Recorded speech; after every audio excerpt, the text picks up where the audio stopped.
तो very good morning to all the students, सभी friends और सभी वेल विशर्स को बहुत बहुत बड़ा गुड मॉर्निंग कहता हूं। और आज एक टॉपिक का बिगिनिंग करूंगा मित्रों।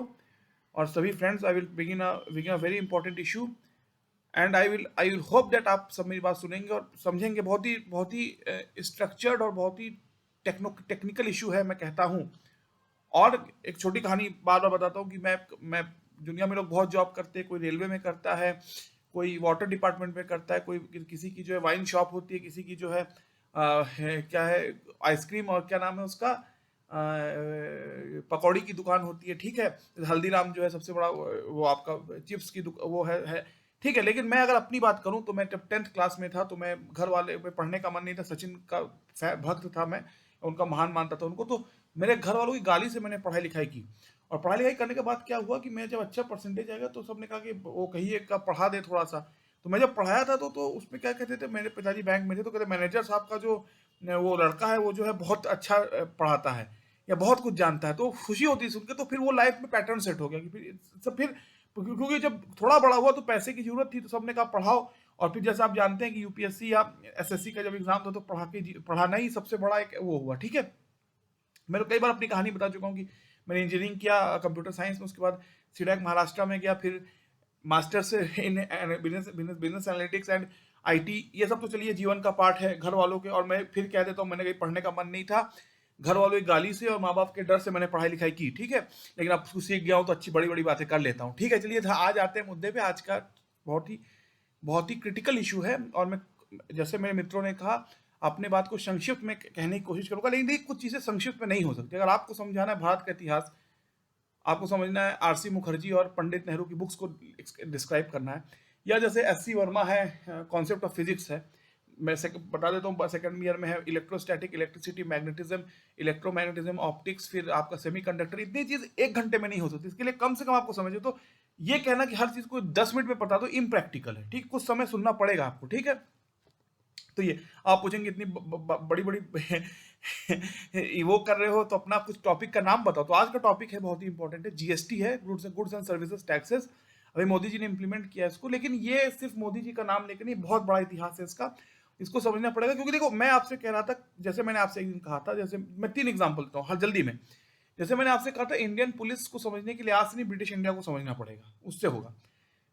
पाकिस्तान को समझने के लिए जिन्ना साहब ने कहा कि पिछले 800 साल के इतिहास को, या अल बरूनी से उन्होंने शुरुआत किया, लेकिन मैं कहता हूँ 800 साल के इतिहास को पढ़ना, पढ़ने आप उसको स्टडी करें। ठीक है, और अगर आपको क्रिकेट को समझना पड़ेगा तो ब्रिटिश इंडिया को समझना, हॉकी को भी और फुटबॉल को भी डूरेंट कप जैसे ब्रिटिश इंडिया को समझना पड़ेगा। ठीक है, तो ये एक फंडामेंटल बात है जो मैं कहने की कोशिश कर रहा हूँ। ठीक है, मैंने आपसे क्या कहा, पाकिस्तान को समझना पड़ेगा तो जिन्ना साहब ने कहा कि पिछले एक दशक का इतिहास पढ़ना पड़ेगा, मतलब 800 साल का। पुलिस डिपार्टमेंट को समझना पड़ेगा तो ब्रिटिश इंडिया को समझना पड़ेगा। क्रिकेट, हॉकी, फुटबॉल, इन तीनों का जो है बहुत बड़ा रोल है ब्रिटिश इंडिया में हुआ। ठीक है, तो इसका मतलब क्या है कि इतिहास तो एक सही, इतिहास से बड़ा वर्ड है जो सोशियो इकोनॉमिक भी कहिए, और हिस्टोरिकल जो एक पर्सपेक्टिव है। हाँ, सबसे बड़ा मेरा सब्जेक्ट है, मैं तो भूल ही गया, बहुत बेकार हूँ मैं, कंप्यूटर साइंस। अब कंप्यूटर साइंस में क्या है कि जैसे मैंने आपसे कहा, मेरे पास जब कोई पैसे की बहुत कमी थी तो मैं क्या करता, तो सबने कहा पढ़ाओ। तो मेरा सब्जेक्ट ही कंप्यूटर साइंस है, तो उसने कहा कि ठीक है आप पढ़ा दीजिए सर, आपको ये सब्जेक्ट है, जैसे आपको समझ लीजिए देते एल्गोरिदम। देखिए, प्रॉब्लम क्या है आज के स्टूडेंट्स के साथ, मैं बहुत इंटरेक्ट किया हूँ, सबको जो है, सब अच्छे हैं बहुत पढ़ाई में, मैं उनकी उनकी क्रिटिसाइज नहीं कर रहा हूँ। लेकिन जैसे अब फर्स्ट ईयर में है तभी उसे जो है डेटा साइंस सपोज लीजिए, या डेवलपर, वो ये वर्ड सीख लिए उन्होंने कभी अपने किसी बड़े हो से, उनको पता है कि पैकेज का उनको बहुत हिसाब है, क्योंकि आज के बच्चे तो पढ़ना, आज के सभी लोग को जो है क्या कहना है, स्मार्ट बनना है, पैसा पहले है, पढ़ाई वढ़ाई बाद में है, पहले किसी तरीके से हमको अपने गोल पे पहुंचना है, वो है मनी। ठीक है, ये आज का इंटरप्रिटेशन है। ठीक है, लेकिन मैं जैसा आपसे कहना चाहता हूँ कि कंप्यूटर साइंस एंड इंजीनियरिंग को आपको समझना है तो उसके लिए सबसे इंपॉर्टेंट डिस्क्रीट मैथ समझना, फिर सीबीएनएसटी कंप्यूटर, और फिर एक automata theory, computer based numerical statistical technique, और फिर आपका लैंग्वेज जिसको कहते हैं, जिसको कहते हैं फॉर्मल लैंग्वेज कह लीजिए। फिर मैं बताता हूँ डिस्क्रीट मैथमेटिक्स, ऑटोमेटा थ्योरी और सीबीएनएसटी, ये बहुत ही इंपॉर्टेंट बेसिक्स है। फिर आता है आपका डेटा स्ट्रक्चर है, फिर ऑपरेटिंग सिस्टम है, ये फिर जैसे उसके बाद आपका आता है जैसे नेटवर्क है। तो ये मैं अभी उसकी बात नहीं कर रहा हूँ, तो मेरा कहने का अर्थ है कि, और फिर ये तो चलिए ये सब्जेक्ट हो जो आपको पास होना पड़ा, लेकिन फंडामेंटली कंप्यूटर की आइडियोलॉजी समझने के लिए आपको समझना पड़ेगा। देखिए, अगर किसी से पूछिए आप, तो कंप्यूटर कॉमनली जो कहते हैं, commonly operating machines particularly use for in technology, engineering and research, ये अब बना है। लेकिन बेसिकली आप देखें तो कैलकुलेशन का जो सुपर फॉर्मेट था वो कंप्यूटर था, ठीक है, जब इसका जब बिगिनिंग हुआ, और एबाकस को इसका फिलोसफिकल बिगिनिंग माना जाता है। और अगर आप देखें लॉगरिथमिक मशीन, एडवैक, इनियाक और फोर्ट्रॉन लैंग्वेज, तो यानी कि कंप्यूटर की जो शुरुआत हुई भारत पूरे वर्ल्ड में, वो एक super mathematical and analytical and scientific machine के तौर पे हुई। जैसे सिंपल एग्जांपल देता हूँ कि जैसे आपको 3x3 मैट्रिक्स है, तो आप अपने हाथ से उसको मल्टीप्लाई कर सकते हैं, ठीक है, मतलब ह्यूमन में 300x300 मैट्रिक्स में कितना 90,000 एलिमेंट है, क्या वो हाथ से, ह्यूमन हैंड से करते हैं? तो इन जैसे मैथमेटिकल ऑपरेशन करने के लिए इसको वेक्टर एंड टेंसर कहते थे। तब जो सुपर कंप्यूटर की आवश्यकता हुई, और भारत में सीडैक में जहां से मैं पढ़ा हूँ, वहां पर जो है पहला परम सुपर कंप्यूटर उसी ने बनाया था, ठीक है, सीडैक। ऐसे तो सबसे पहला कंप्यूटर जादवपुर और इंडियन स्टैटिस्टिकल इंस्टीट्यूट ने बनाया था, फिर भाभा एटॉमिक बनाया था, लेकिन पहला सुपर कंप्यूटर में सिंपली, मैं जो मेरी स्टडी कहती है, एक नॉर्मल मशीन या normal calculator, normal scientific calculator एक लिमिट तक कैलकुलेट कर सकता है, जैसे 16 डिजिट, 20 डिजिट, ठीक है।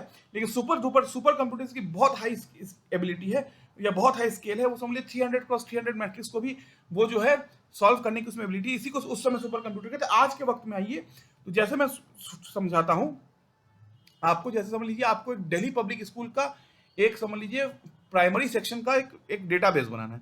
500 बच्चे हैं, आप उसको इजीली मेंटेन कर सकते हैं। लेकिन इंडिया का अगर आपको आधार का डेटाबेस बनाना है, तो उसमें 150 करोड़ पॉपुलेशन है, 741 डिस्ट्रिक्ट, तो हर डिस्ट्रिक्ट में 10 डिवाइडेशन है, मतलब 7410 डिवाइडेशन है।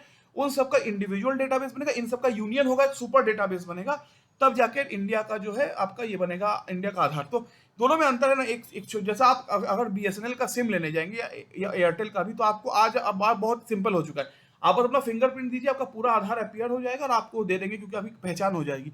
यहाँ तक कि ये इतना बड़ा पहचान है, ठीक है। तो आप बताइए कि इतना बड़ा 150 करोड़ लोगों का पहचान एक फिंगरप्रिंट से आपका रिट्रीव हो जा रहा है इन्फॉर्मेशन, तो ये कितनी सुपर स्किल है, ये आप समझिए, ठीक है।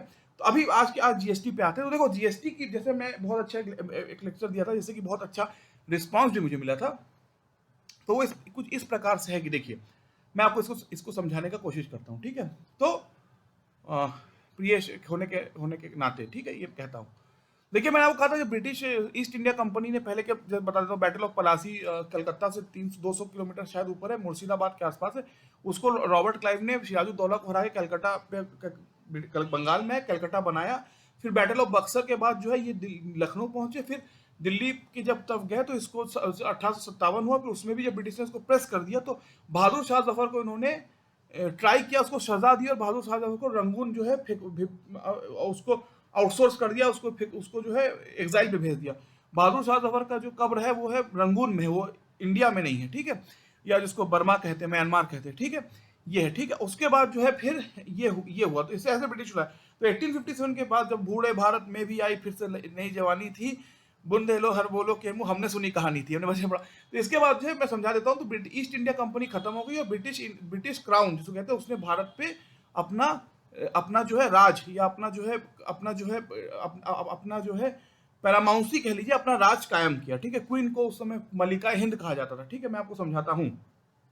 तो आज की तरह कंप्यूटर, या कह लीजिए कैप जेमिनी या टेक महिंद्रा या गूगल जैसी बड़ी कंपनी, गूगल तो आज भी यूपीए गांव में, मैं बताता हूँ, मैं कभी पिताजी के साथ जाता था उनके वहां पर, तो समझिए मैं बाहर घूम रहा हूँ, तो पूछा किसी ने, क्या करत हो बेटवा, तो मैंने कहा कि गूगल का इंटरव्यू, या मैंने कहा विप्रो का इंटरव्यू है, समझिए, या माइक्रोसॉफ्ट का।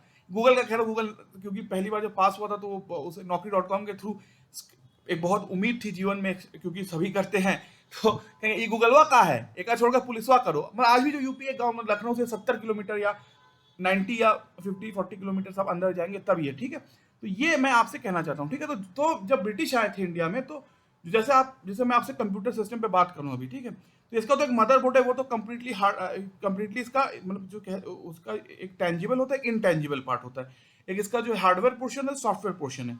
तो लेकिन जब जो इसका ऑपरेटिंग सिस्टम है, जिसको इस पे इंस्टॉल किया गया, उसी के ऊपर जो ऑपरेटिंग सिस्टम पहले इंस्टॉल किया गया, समझ लीजिए विंडोज 7 बहुत पॉपुलर ऑपरेटिंग सिस्टम है, या कोई भी ऑपरेटिंग सिस्टम इंस्टॉल किया गया, पहले माइक्रोसॉफ्ट डिस्क ऑपरेटिंग सिस्टम, वो डॉस कहते थे उसको, MS DOS, ठीक है, वो था, ठीक है।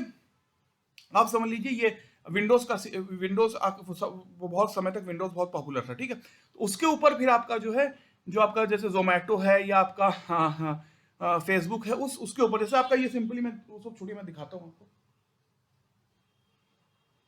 वही है। जैसे इस मोबाइल की स्क्रीन को आप देखिए, तो देखिए जैसे मैं आपको बताता हूँ, इस मोबाइल की स्क्रीन को जब आप देखते हैं तो सारे जो आइकॉन्स हैं, हाँ, जैसे आपका ये है फेसबुक है, फोन पे है, ये तो ये जब एक ऑपरेटिंग सिस्टम एक लैपटॉप पे इंस्टॉल हो जाता है, उसके ऊपर फिर आप जो है जैसे टर्बो सी प्लस प्लस हम जो बच्चे थे ये सब इंस्टॉल करते थे। ऑपरेटिंग सिस्टम फंडामेंटल वो है आपका इंटरफेस, उसके ऊपर सारे जो है डिफरेंट एप्लीकेशन सॉफ्टवेयर आते हैं, ये है ये, ठीक है। तो उसी प्रकार से जब एक देश का एडमिनिस्ट्रेशन ब्रिटिश इंडिया के थ्रू हुआ, तो उसकी जो इंटरनल डायमेंशंस है उसको हैंडल करने के लिए 3-4 फंडामेंटल ब्रिटिश इंडिया के इंस्टीट्यूशंस थे। एक था इंडियन सिविल सर्विस, जिसको क्या आईएएस कहते हैं, नेताजी ने जिसको पास किया था। रविन्द्रनाथ टैगोर के बड़े भाई थे जिन्होंने पहले आईसीएस बने थे भारत के, हाँ, ठीक है। फिर नेताजी उनका तो नेताजी अमर है, ठीक है। फिर आता है इंडियन पुलिस सर्विस, जिसको कि आप देखोगे wanted film, Rajveer Shekhawat son of Shikha, wanted film में आया इंडियन पुलिस सर्विस, ठीक है। Indian civil administrative service, Indian police service. फिर होता है इंडियन रेवेन्यू सर्विस, जो केजरीवाल, अरविंद केजरीवाल है, वो या केजरीवाल साहब जी जो हैं, वो वो है इंडियन रेवेन्यू सर्विस। और इंडियन फॉरेन सर्विस होता है जो आपका जो पाकिस्तान में, और मैं छोटा एग्जांपल देता हूँ, हाई कमिश्नर होता है जो कॉमनवेल्थ में था, पाकिस्तान श्रीलंका में हाई कमिश्नर, और जापान में जो ब्रिटिश इंडिया कंट्री में था उसको एम्बेसडर कहते हैं, ठीक है। ये एक फंडामेंटल है। तो ये अगर आज कंप्यूटर है, बड़ी बड़ी आईटी कंपनी है बेंगलोर में, लेकिन आप आज से 150 साल पीछे जाइए, 1857 में या 1870s में, आज से हाँ 150 साल पीछे जाइए, तो तब ये सब बड़ी बड़ी आईटी कंपनीज नहीं थी। तब था Indian police service, Indian revenue service, Indian administrative service और इंडियन फॉरेन सर्विस। फिर फॉरेस्ट सर्विस और ये छोटा मोटा तो आता था, लेकिन ये फंडामेंटल 4 थे, ठीक है। तो पुलिस का मैंने आपको बताई है। तो रेवेन्यू सर्विस का बहुत इंपॉर्टेंस है, क्योंकि आज जीएसटी जो मैं टॉपिक डिस्कस करने जा रहा हूँ, गुड्स एंड सर्विसेज टैक्सेस, वो जो है जीएसटी की मैं बात करने जा रहा हूँ, वो बहुत ही इंपॉर्टेंट है आज के इस परिप्रेक्ष्य में, ठीक है। तो देखिए मैंने जैसे आपसे कहा था कि आज के समय, जैसे मैं आपको समझाता हूँ कैसे टैक्स लिया जाता है। जैसे बहुत कुछ बिकता है, समझ लीजिए एक स्टेट है, इसका नाम है कर्नाटक या यूपी, ठीक। उसमें शराब भी मैन्युफैक्चर हो रही है, उसमें बर्गर भी बन रहा है, प्राइवेट आइसक्रीम की भी शॉप है, ठीक है, सारे दुकानें हैं, वो क्या नाम है, सिवई मिठाई की भी दुकान है, हल्दीराम भी हो सकता है, हल्दीराम का यूनिट हो सकता है। तो जैसे मैं आपको बताता हूँ, गवर्नमेंट के ऊपर ही डिपेंड करता है किस पे क्या टैक्स, टैक्स डिफरेंशिएशन, या समझ लीजिए जैसे कि दाल चावल और ये जो फंडामेंटल दूध है, इन सब पे मिनिमल टैक्स, जीरो टैक्स होता है, और सबसे ज्यादा टैक्स शराब पे होता है। शराब जिसको जिसको लिक्वर कहते हैं, आबकारी डिपार्टमेंट कहते हैं, liquor has the maximum tax and all these fundamental things the minimum tax. Tax का मतलब है help the poor and tax the rich, tax का ये मतलब है। क्यों, मैंने आपको बताया भी था कि जैसे मोदी जी की अपनी जितनी सैलरी है, तनख्वाह, उससे तो वो अपना अपना मेंटेनेंस कर सकते हैं, लेकिन देश में आर्मी के लिए, पुलिस के लिए क्या करेंगे? तो उसके लिए जनता जो कमाती है उसका एक बहुत बड़ा जो एक हिस्सा, जैसे मैंने कहा शराब के लिए मैक्सिमम टैक्स है और दाल चावल के लिए मिनिमम टैक्स है, ठीक है। तो इसको गवर्नमेंट लेती है। और ये जो टैक्स की पॉलिसी है, जैसे मैं आपको बताता हूँ, एक तो इंडिया लेवल की एक टैक्सेशन सिस्टम, एक स्टेट होगा। जैसे समझ लीजिए केरला में कोई कंपनी, समझ लीजिए क्या वो स्नैक्स बनाती है, तो केरला में जो कंपनी स्नैक्स बनाती है, वो यूपी तो उसके लिए टैक्स तय नहीं करेगा ना, कि यूपी तय करेगा कि कितना केरला में। दोनों स्टेट है, Indian federal state, law and order and land and many other things are state subject, and the external issues army is a Delhi subject, ठीक है। ये मैं आपको बताता हूँ, ठीक है। तो इसी तरह से आपको मैं समझाता हूँ। ब्रिटिशर्स सब थे वो बहुत ही, उनको मतलब कहते कनिंग कह लीजिए या बुरे कह लीजिए, जो भी कह, मैं कुछ कहूंगा नहीं। तो उन्होंने कई तरह के टैक्स बनाए। एक्चुअली हुआ कहते 1857 में जब इतना बड़ा मूवमेंट हुआ एंटी ब्रिटिश, तो उनको लगा इनके पास इतना पैसा कैसा है। उन्होंने टैक्सेशन सिस्टम, टैक्सेशन में ये कहा गया, जैसे आपको समझाता हूँ, अगर आप समझ लीजिए, मैं पहले ही बता चुका, पूड़ी कचौड़ी या मिठाई बना रहे हैं, तो आप अगर अपने सिटी से बाहर जा रहे हैं तो एक ब्रिज पे जाएंगे, उसका टोल टैक्स, कोई आप गवर्नमेंट जॉब करते हैं income tax, sales tax, liquor tax, कोई शराब पीता है तो लिक्वर टैक्स होता है, central excise tax, custom duty, ठीक है। मैं आपको थोड़ा एग्जांपल, तो रवि शास्त्री जी ने जब 1985 में वर्ल्ड सीरीज जीता था, तो बहुत बड़ी कार थी, उनको मिली थी, तो कार इंडिया में लाना था, शायद ऑडी नाम था उसका, ऑडी, शायद रवि शास्त्री जी जीता था। तो इतना अमेरिका, ऑस्ट्रेलिया से उसको इंडिया लाने में इतना पैसा लगेगा कि वो शायद मतलब जो उन लोग आउट ऑफ मतलब ऑप्शन थे। तब राजीव गांधी जी ने, तब मैंने सुना है कि उसको टैक्स फ्री कर दिया था रवि शास्त्री जी ने 1885 में वर्ल्ड सीरीज पाकिस्तान को हरा के इंडिया ने, या 19 गावस्कर साहब उस समय कैप्टन थे, ठीक है। तो अब मैं आता हूँ आपको मैंने ये बता, तो जीएसटी का मतलब क्या है। तो अगर देखा जाए, एक बहुत ही माइन्यूट चीज है, इसके लिए आपको बहुत पढ़ना पड़ेगा, लेकिन क्योंकि मैं आज जल्दी में खत्म करूंगा, तो अगर देखा जाए, जैसे हमने कहा sales tax, central excise duty, custom duty और आपका इनकम टैक्स, आपका टोल टैक्स, ऐसा मिला के भारत में 64 टाइप के टैक्स होते हैं। और क्योंकि मैं आपको बता, जैसे केरला में कोई कंपनी समझ लीजिए चिकन बना रही है, या स्नैक्स बना रही है, ठीक है, स्नैक्स का कंपनी है, या जूता बना रही है, केरला की कोई कंपनी, बड़ी बाटा जैसी नहीं, केरला की, तो उसका टैक्स क्या लगेगा वो यूपी तो डिसाइड नहीं कर सकती, तो केरला ही डिसाइड करेगी, पंजाब ये डिसाइड नहीं करेगी। हर जैसे स्टेट का जो फंडामेंटल इनर एडमिनिस्ट्रेशन है वो मोटा मोटी स्टेट के हाथ में ही होता है। यहाँ तक कि जैसे आपको बताता हूँ, शराब का कानून, गो हत्या कानून, ठीक है, यूनिफॉर्म सिविल कोड, गोवा में हम जितना मैंने पढ़ा, यूनिफॉर्म सिविल कोड एक तरह से एप्लीकेबल है। ये सब जो है इंडिया में फेडरल स्ट्रक्चर ऐसे है, तो यूनाइटेड स्टेट्स ऑफ अमेरिका कहते हैं, तो कोई हंस के कह रहा है यूनाइटेड स्टेट्स ऑफ इंडिया भी हम कह सकते हैं, क्योंकि स्टेट्स के पास जो है, जिसको अगर हम मोटा मोटी के, the administration and land it belongs to fundamentally state, और दिल्ली के हाथ में जो है वो आपकी सेंटर एक्सटर्नल थ्रेट आर्मी और फॉरेन रिलेशन कह लीजिए ये है। जैसे इसीलिए कश्मीर में जब बहुत आतंकवाद था, तब पंजाब में जब ऑपरेशन ब्लू स्टार हुआ, और पूरे इंडिया में जब एक्सट्रीम कंडीशन होता है कहीं पर, तो आर्मी को भेजता है, वो दिल्ली के हाथ में, उसमें कोई स्टेट का रोल नहीं होता, ठीक है। जहां तक फौज की बात आती है, आर्मी का जब कॉन्सेप्ट होता है, ये मैं आपको प्रियेश होने के नाते बता रहा हूँ। तो जो मैंने बताया 64 तरह के टैक्स होते हैं भारत में, 64 तरह के। इन 64 तरह के टैक्सेस को अगर मैं बहुत ही, अगर मैं कहूंगा 6 घंटे का लेक्चर लूंगा, वो नहीं, मैं मोटा मोटी आपको उसका मतलब समझ, जैसे मैंने कंप्यूटर के बारे में कहा ना, ये computer was a mathematical, analytical and scientific tool until 1990s when internet came, then the whole concept of web development and website management started, ठीक है, जो मेरी नॉलेज है कंप्यूटर साइंस के विषय में, ठीक है। तो इसी तरीके से जैसे ब्रिटिश इंडिया में जब 1857 के बाद 4 मेन इंस्टीट्यूट बने, एक सिविल सर्विस बना, एक पुलिस डिपार्टमेंट बना, एक इनकम टैक्स डिपार्टमेंट बना, और एक बना आपका ये इंडियन फॉरेन सर्विस, ठीक है। ये तो इनकम टैक्स डिपार्टमेंट जो था, क्योंकि उस समय ऐसा पहला इलेक्शन भारत में 1837 में हुआ था, 1937 में, आखिरी 1946 में, जिसके बाद पाकिस्तान का क्रिएशन हुआ। तो 1937 में जो इलेक्शन हुआ, उसमें जिन्ना को पूरे इंडिया में, तब आप देखिए Madras, Bombay, Bengal, North West Frontier Province, Punjab, ये था, तो कहीं मुस्लिम लीग की गवर्नमेंट नहीं बन पाई, ठीक है। पूरे जगह या तो यूनिवर्सिटी थी कांग्रेस की। 1946 में पेशावर और लाहौर में कांग्रेस मुस्लिम लीग गवर्नमेंट नहीं बन पाई, सिर्फ 2 ही जगह थी जितना मैं नॉलेज, एक कलकत्ता में थी और एक थी आपकी सिंध में, कराची में। हाँ, कराची और कलकत्ता में ही आपकी मुस्लिम लीग गवर्नमेंट थी, कहीं नहीं बन पाई पूरे भारतवर्ष में, क्योंकि यूपी और बिहार तो हिंदू मेजोरिटी थी, वहां तो बन ही नहीं सकता था, जैसे कि मद्रास में भी हिंदू मेजोरिटी था। तो मैंने आपसे कहने का प्रियेश होने के नाते मैं ये आपसे कहना चाहता हूँ, ये आपसे ये बोलना चाहता हूँ, ठीक है। तो इन टोटल जो ब्रिटिश इंडिया का कॉन्सेप्चुअलिटी था, उसके सब 64 टैक्सेस होते थे भारत में मिनिमम, या एक बहुत ही डिटेल में 64 taxes, toll tax, custom duty, आपका लिक्विड टैक्स, आपका जो है, हाँ, आपका जो है, सब आप मिला लीजिए जो टैक्स आप सुनते हैं, आप गूगल कर सकते हैं, या आप याहू पे चेक कर लीजिए सब कुछ। हाँ, तो भारत में टोटल में 64 टैक्सेस से भी ऊपर या उसके आसपास टैक्सेस होते थे, डिफरेंट, क्योंकि स्टेट की भी देखो, दिल्ली की जो गवर्नमेंट चलती है उसका एक जो है फंक्शनैलिटी है, लेकिन जो स्टेट की जो फंडामेंटल, स्टेट गवर्नमेंट में जैसा का बोर्ड ऑफिस आता है, स्टेट बोर्ड होता है, जैसे यूपी बोर्ड फॉर एग्जांपल, या आपका जैसे स्टेट पुलिस है, जैसे राजस्थान पुलिस है, हरियाणा पुलिस है। तो ये जो पुलिस डिपार्टमेंट है, यह है लॉ एंड ऑर्डर के लिए, और वाटर डिपार्टमेंट है। इन सब की जो सैलरी होती है, जो एम्प्लॉयज की सैलरी होती है, तो स्टेट गवर्नमेंट ही देगी। तो कहाँ से देगी स्टेट गवर्नमेंट? तो उसके लिए स्टेट गवर्नमेंट अपना टैक्स कलेक्ट करेगी। तो टैक्स जो जब कलेक्ट करेगी, तो उसका टैक्स का जो फॉर्मेशन ऑफ टैक्स है, या वो फंडामेंटली, क्योंकि लॉ एंड ऑर्डर, एडमिनिस्ट्रेशन, ये सारे जो है स्टेट कंट्रोल्ड है, ठीक है। जैसा हमने कहा, दिल्ली से कंट्रोल नहीं, सीधे तौर पर नहीं होते, जब तक इमरजेंसी जैसे कि इंदिरा गांधी लगा तब तक ना हो, ठीक है। तो मैंने ये सब बात की। तो फंडामेंटल कॉन्सेप्ट क्या है जीएसटी का, कि ये जो सारे 64 टाइप के या उससे भी ज्यादा टैक्सेस थे, इन सब टैक्सेस को अगर एक सिंगल ब्रैकेट में ले आया जाए, ठीक है, तो एक ऐसा टैक्स बने जो कि हर चीज को डील कर सके, और इसको मल्टीपर्पज टैक्सेशन सिस्टम, अगर मैं ऐसा कहूं।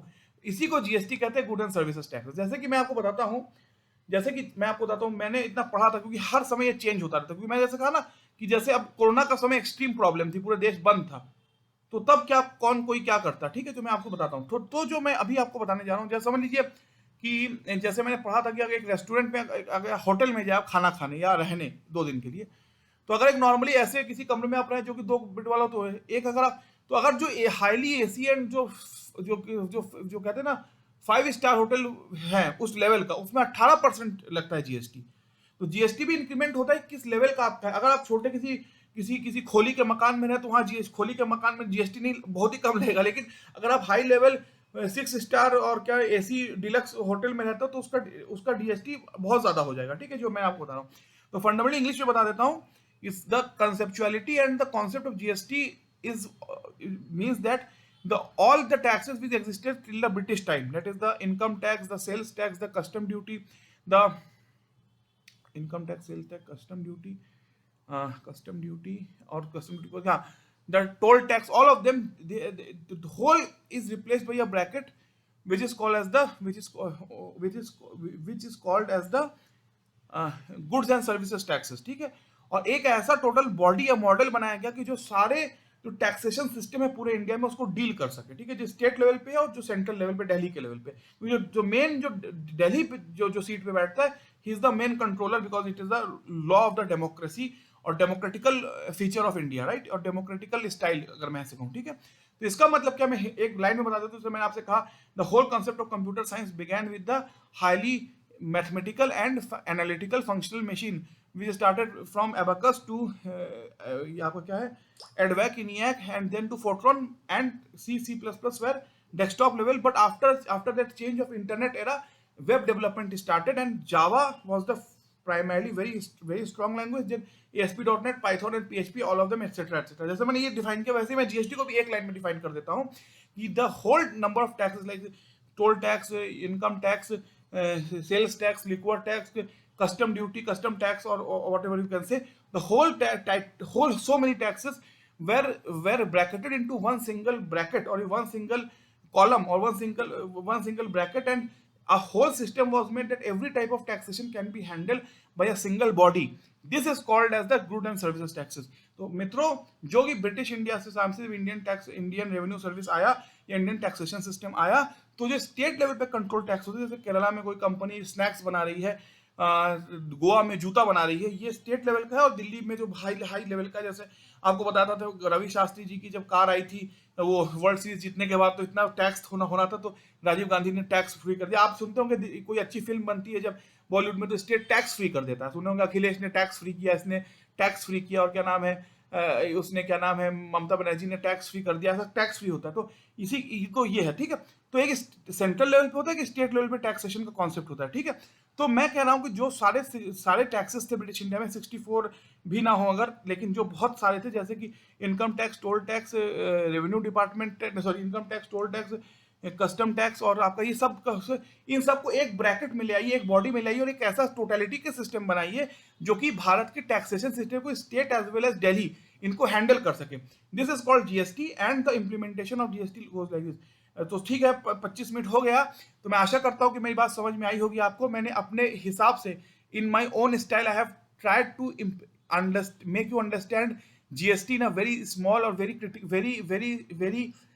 वेरी माइन्यूट मैनर, ठीक है। इसको अगर समझाना है तो पूरे जीएसटी का सिस्टम को, जैसे दूध पे कितना लग रहा है, चावल पे कितना लग रहा है, आम पे कितना लग रहा है, शराब पे कितना लग रहा है, बियर पे कितना लग रहा है, इसका अलग अलग डिवाइडेशंस है। उसको समझाने में आपको मुझे 6 घंटा एक चीज को समझाना पड़ेगा। जैसे समझ लीजिए आम जहां बहुत होता है, जैसे बिहार में बहुत आम का प्रोडक्शन है, तो वहां कुछ अलग रूल होगा as compare to South India, क्योंकि ये पूरा ये आप समझ रहे हैं क्या है। जैसे ये वो होता है, तो उस समय जब ब्रिटिश थे तब ये कंप्यूटराइज्ड जीएसटी का ये कंप्यूटराइज सिस्टम नहीं था। तो जीएसटी जो है उस समय जो है उसका बहुत बड़ा रोल था, ठीक है। मैं आपको सॉरी, उस समय जो है हैंड टैक्स में हाथ से कलेक्शन का बहुत बड़ा विदाउट टैक्स जो इनकम टैक्स ऑफिसर करते थे ब्रिटिश इंडिया में। आज पूरी तरह से कंप्यूटराइज जीएसटी है, जो कंप्यूटर के थ्रू जीएसटी का प्रोविजन है। ये पूरी एक फंडामेंटल बॉडी है जो कि पूरे टैक्सेशन को ये दावा करते हैं जीएसटी सिस्टम की, वो पूरे इंडिया के टैक्सेशन को state as well as center को हैंडल करते हैं। और एक ऐसा पूरा एक फिनोमेना है जो कि स्टेट को, जो कि टैक्सेशन को कंट्रोल करता है, ठीक है। So GST is the way to control the whole taxation system of India in a single circle और सिंगल ब्रैकेट और single bracket, right. and the system is developed in such a manner that earlier sales tax, liquor tax, custom tax, all of them which were there will be handled by a single entity, or by a single structure or single entity. And this whole system is called GST, because today computer science is computerization is there, whether it's your banking system, whether it's your Aadhaar card, whether it's your aeroplane, or whether railway. So this whole system of GST is being controlled by computerization, right? धन्यवाद धन्यवाद धन्यवाद। आशा करता हूं कि आप मेरी तारीफ करेंगे मेरे इस लेक्चर के बाद। अभी और भी लेक्चर बनाऊंगा इसके बाद एकेडमिक्स में, क्योंकि जैसे मैंने कहा कि मैं कुछ भी कर लूं, मैं प्राइम मिनिस्टर बन जाऊं, प्रेसिडेंट बन जाऊं, लेकिन पढ़ाना जो है मेरे दिल के बहुत करीब है। और मैं बचपन से जो है 10th क्लास से, जो वो कहते थे कि वो बैंक में जो भाई साहब नौकरी करते हैं उनका बेटा बहुत अच्छा पढ़ाता है, तो ये जो कहते थे इससे बहुत खुशी मिलती। Thank you thank you thank you.